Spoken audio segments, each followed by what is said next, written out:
This is Revathi. Welcome back to our channel.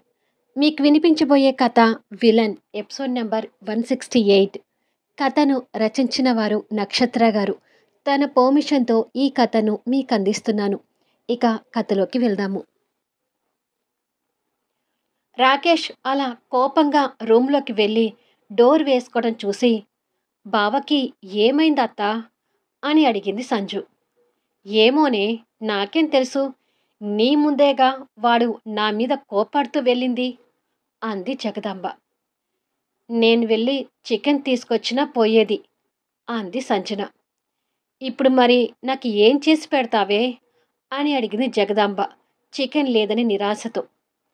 ఇంట్లో ఉన్న కూరగాయలతో చేసి పెడతాను, ఆ చికెన్ ఏదో రేపు తీసుకొచ్చి వండి పెడతానులే అని సంజన కిచెన్లోకి వెళ్ళిపోయింది. ఛ, హాయిగా కోడి కూరతో భోజనం తిందాము అనుకున్నాను, వీడికి సడన్గా ఏమైందో ఏంటో అని అనుకొని జగదాంబ టీవీ చూస్తుంటుంది. సంజు కిచెన్లో ఉన్న కూరగాయలతో డిన్నర్కి ఏర్పాటు చేస్తుంటుంది. షీలా మాటల్ని రాకేష్ గుర్తు తెచ్చుకుంటూ సంజు మీద కోపంగా పిడికిలి బిగిస్తూ, వాడిని చూసుకొని నన్ను కాదంటూ వస్తున్నావా సంజన? చెప్తాను, ఆ షీలా అన్నట్టు మీ ఇద్దరిని రెడ్ హ్యాండెడ్గా పట్టుకొని మీ అంతు చూస్తాను అని అనుకొని సంజన మీద కోపంతో రగిలిపోతూ అదే ఆలోచనలోనే ఉన్నాడు.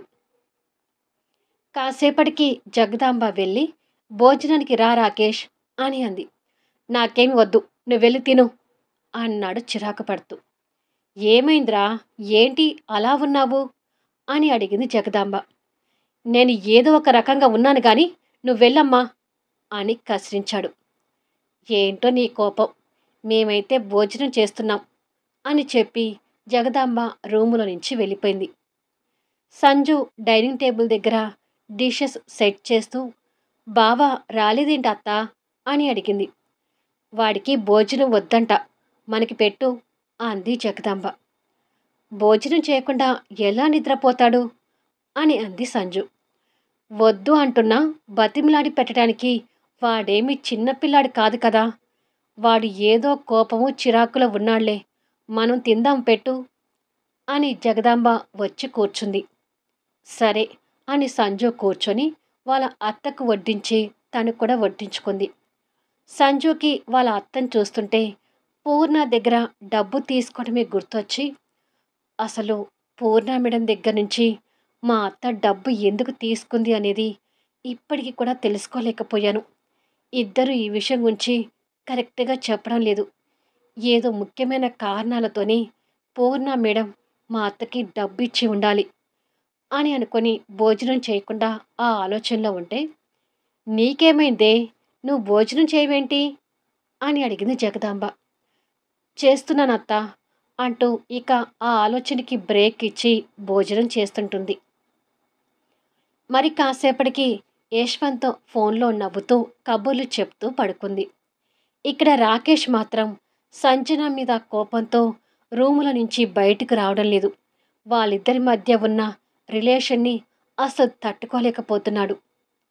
అలా సంజు మాటలు చెప్తూ నిద్రపోవటం యశ్వంత్ ఫోన్ లైన్లో గమనించి, రాక్షసి అప్పుడే నిద్రపోయింది అని అనుకొని ఇక యశ్వంత్ కూడా ఫోన్ పక్కకు వేసి తనని మిస్ అవుతున్న భావనతో పిల్లోని ఖర్చుకొని నిద్రపోయాడు. మరుసటి రోజు సంజు ఆఫీస్కి రెడీ అవుతుంటే యశ్వంత్ దగ్గర నుంచి కాల్ వస్తుంటుంది. అక్కడ ఎవ్వరూ లేకపోవడంతో కాల్ లిఫ్ట్ చేసి, ఏంటి యశ్వంత్ అని అడిగింది. ఇవాళ నాకు ఒక అర్జెంట్ వర్క్ ఉండి సిటీ అవుట్కట్కి వచ్చేసాను సంజు, నువ్వు ఇవాళ క్యాబ్లో ఆఫీస్కి వెళ్ళు అని అన్నాడు. సరేలే వెళ్తానులే, మరి సాయంత్రం పికప్ చేసుకోవడానికి వస్తావా అని అడిగింది. ఖచ్చితంగా వస్తాను, ఇప్పుడు మాత్రం క్యాబ్లో వెళ్ళు, ఆఫీస్కి వెళ్ళాక నాకు ఫోన్ చేయి అన్నాడు. ఓకే యశ్వంత్ అని చెప్పి సంజు హ్యాండ్ బ్యాగ్ తీసుకొని హాల్లోకి వచ్చి క్యాబ్ బుక్ చేస్తుంటుంది. తల్లికి ఎదురుగా పేపర్ చదువుతూ కూర్చున్న రాకేష్ సంజుని కోపంగా చూస్తుండగా సంజు క్యాబ్ బుక్ చేసుకోవడం తెలుస్తూ, ఇదేంటి క్యాబ్ బుక్ చేసుకుంటుంది, వీళ్ళని ఫాలో అయ్యి రెడ్డి హ్యాండెడ్గా పట్టుకుందామంటే తను క్యాబ్లో వెళ్తుందా ఏంటి అని అనుకున్నాడు. కాసేపటికి సంజు క్యాబ్ కోసం వెయిట్ చేస్తుంటే, రోజు నువ్వు క్యాబ్లో వెళ్ళట్లేదు కదా కోడలా అని అడిగింది జగదాంబ. అది అత్త, రోజు ఆటోలో వెళ్తాను. ఈరోజు అర్జెంట్ ఉందని క్యాబ్ బుక్ చేసుకున్నాను అని తడబడుతూ చెప్పింది. ఆ తడబాటు రాకేష్ గమనిస్తూ ఉండగానే క్యాబ్ రావటం, సంజు వెళ్ళిపోవటం జరిగిపోయింది. ఛ! వీరిద్దరిని పట్టుకుందామంటే ఇలా అయిందేంటి అని రాకేష్ అనుకుంటూ ఉండగా సంజు వెళ్ళిపోవడం చూసి షీల లోపలికి వచ్చింది. రా షీల, ఇవాళ వాళ్ళిద్దరిని పట్టుకోవడం కుదురుతుందా అని అడిగాడు రాకేష్. ఉదయం కుదరకపోతే సాయంత్రం కుదురుతుంది. ఆఫీస్ పని మీద యశ్వంత్ బయటికి వెళ్ళాడని వాళ్ళ మేనేజర్ ద్వారా నాకు తెలిసిందిలే అని మాట్లాడుతూ రాకేష్కి ఎదురుగా వచ్చి కూర్చుంది. జగదాంబతో సంబంధం లేకుండా ఇద్దరూ మాట్లాడుతుంటే జగదాంబకి ఏమీ అర్థం కావడం లేదు. అసలు ఎవర్రా ఈ అమ్మాయి అని అడిగింది జగదాంబ. తన పేరు షీల. నిన్ననే పరిచయమైంది. ఇక్కడ నీ కోడలు చేసే బాగోతం తక్కువ లేదమ్మా. నీ కోడలు నువ్వనుకున్నంత మంచిది కాదు అన్నాడు రాకేష్. కొడుకు మాటలకు ఆశ్చర్యపోతూ, ఏ మాట్లాడుతున్నా నువ్వు అని అంది. ఎలాగో మేనకోడల గురించి తెలియాల్సిన విషయమే కదా రాకేష్. విషయమంతా మీ అమ్మకు చెప్పు అంది షీల. చెప్తాను అంటూ సంజన యశ్వంత్ రిలేషన్ గురించి రాకేష్ తల్లికి చెప్తుంటాడు. కొడుకు చెప్పేది విని జగదాంబకి దిమ్మ తిరుగుతుంటుంది. రాకేష్ ఉన్న విషయమంతా చెప్పి, ఎవరితోనో గడుపుతున్న ఆ సంజనాన్ని ఇక నేను పెళ్లి చేసుకోవడం అనేది జరగదు. అందుకే అందరి ముందు తన పరువు తీయాలని ఎదురు చూస్తున్నాను అన్నాడు రాకేష్. కొడుకు అలా అనేసరికి పూర్ణ దగ్గర నుంచి రావాల్సిన నోట్ల కట్టలు జగదాంబకి గుర్తొస్తూ, ఒరేయ్, అలా తొందరపడకురా. నిన్ను ఎప్పటికైనా ఈ ఇంటి అల్లుడు చేయాలని నా ఆశ అంది జగదాంబ. ఇంత చెప్పాక కూడా నువ్వు ఇలా ఎలా మాట్లాడుతున్నావమ్మా అన్నాడు చిరాకు పడుతూ. వామ్మో, వీడిప్పుడు సంజనాని పెళ్లి చేసుకునంటే ఎలా? పూర్ణ ఇచ్చే డబ్బు కోసమైనా వీడిని ఒప్పించాలి అని మనసులో అనుకొని, ఈ ఇంటికి అల్లుడు కావాలని నా ఆశను తీసి పడేకురా, నీకు దండం పెడతాను అని బతిమలాడింది. వాళ్ళ సంభాషణకి షీల ఇరిటేట్ చెందుతుంది. ఈ ఇంటికి నేను అల్లుణ్ణి కావాలని నీకు అంత ఆశగా ఉంటే ఆ స్వాతిని పెళ్లి చేసుకుంటాను, కానీ ఈ సంజనాన్ని మాత్రం పెళ్లి చేసుకోను అన్నాడు రాకేష్. కొడుకు మాటలకు జగదాంబ ఆలోచిస్తూ, నిజమే, ఎవరితోనూ సంబంధం పెట్టుకున్న ఆ సంజనాన్ని పెళ్లి చేసుకునే బదులు స్వాతిని చేసుకుంటే బెటర్ కదా. ఇద్దరిలో ఎవరిని పెళ్లి చేసుకున్నా పూర్ణ దగ్గర నుంచి రావాల్సినవి నాకు వస్తాయి అనే ఆలోచనలో తను ఉండిపోయింది. సాయంత్రానికి యశ్వంత్ సంజుని డ్రాప్ చేసే దగ్గర ఈ ముగ్గురు కాసుకొని కూర్చొని వాళ్ళిద్దరూ ఎప్పుడు వస్తారా అని ఎదురు చూస్తుంటారు. అబ్బా, ఇంకా ఎంతసేపు ఎదురు చూడాలరా, నాకు దాహంగా ఉంది అంది జగదాంబ. ఈ టైంకి వచ్చేయాలి. వాళ్ళ మేనేజర్కి ఫోన్ చేసి కనుక్కుంటే యశ్వంత్ ఆఫీస్ నుంచి బయలుదేరాడని చెప్పాడు. అభి ఆఫీస్కి వెళ్ళి ఆ సంజుని పికప్ చేసుకుని రావాలి కదా, కాసేపు వెయిట్ చేయండి అంది షీల. ఎంతసేపు వెయిట్ చేసైనా సరే ఇవాళ వాళ్ళిద్దరూ అంతు తేల్చాలి అన్నాడు రాకేష్. ఆ సమయాన యశ్వంత్ సంజుతో ఒక కాఫీ కేఫ్లో కూర్చొని కాఫీకి ఆర్డర్ ఇచ్చి మాట్లాడుకుంటున్నారు. ఇవాళ లేట్ అయింది యశ్వంత్, త్వరగా వెళ్ళాలి. ఎందుకు లేట్ అయిందని మా అత్త అడిగితే కారణాలు చెప్పలేక చావాలి అంది సంజు. సంజు అలా అంటూ ఉండగానే వాళ్ళ ముందుకి కాఫీ వచ్చి చేరింది. ముందు కాఫీ తృప్తిగా తాగు, వెళ్దాము అన్నాడు యశ్వంత్ తనకి కాఫీ కప్పు అందిస్తూ. అలా ఇద్దరు కాఫీ తాగి కాసేపటికి బయలుదేరారు. అమ్మో, ఈ ఎదురుచూపులేంట్రా బాబు అంటూ విసుక్కుంది జగదాంబ. కాస్త ఆగమ్మా, వచ్చేస్తారు అన్నాడు రాకేష్. నాకు బాగా దాహంగా ఉందిరా. వాళ్ళు వచ్చేసరికి నాకొక కూల్ డ్రింక్ అయినా ఇప్పిద్దు గాని పదా అంటూ జగదాంబ లేచింది.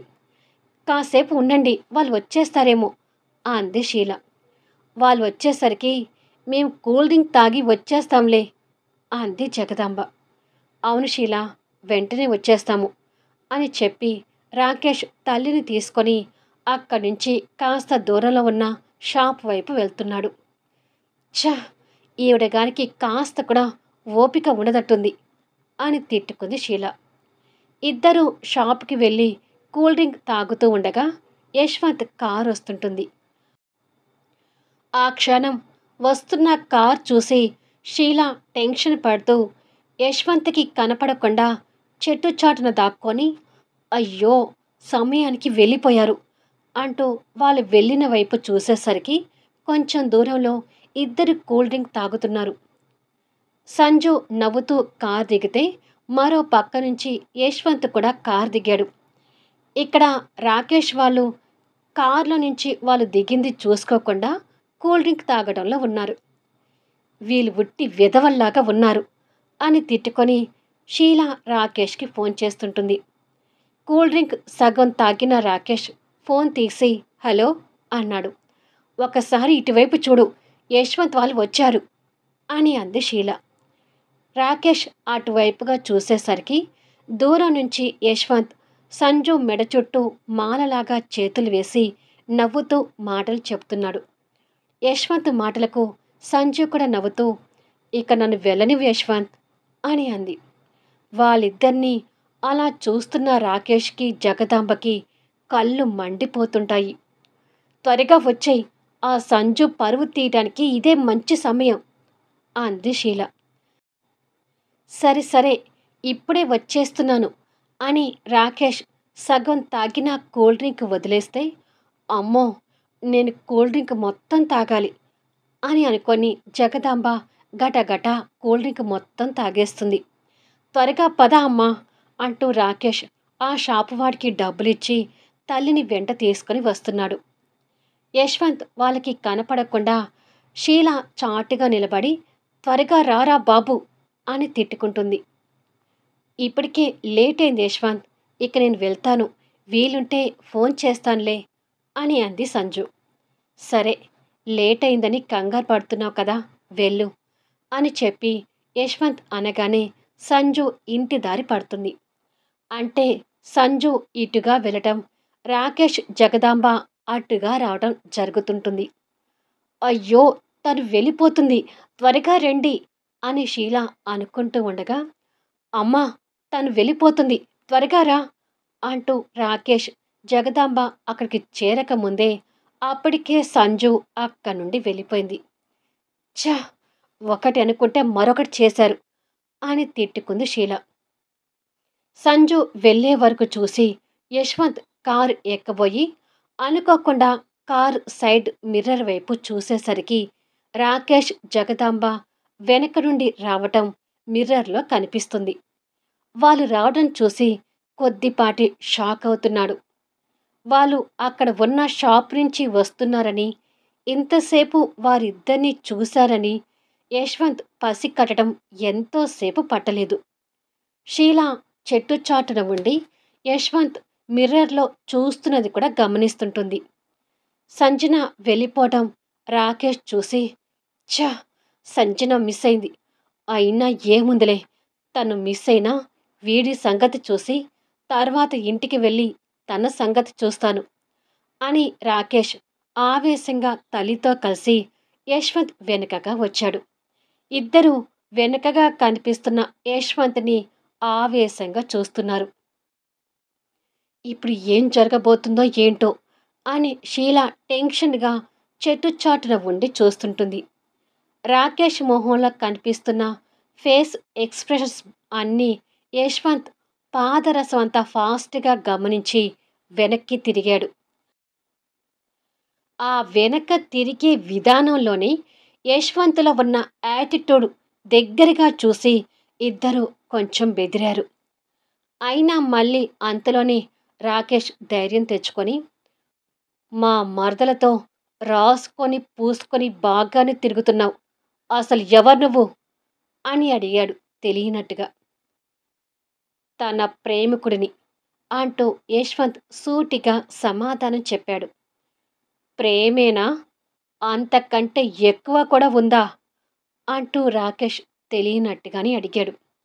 వాడు అడిగే విధానంలో యశ్వంత్ అనుమానంగా చూస్తున్నాడు.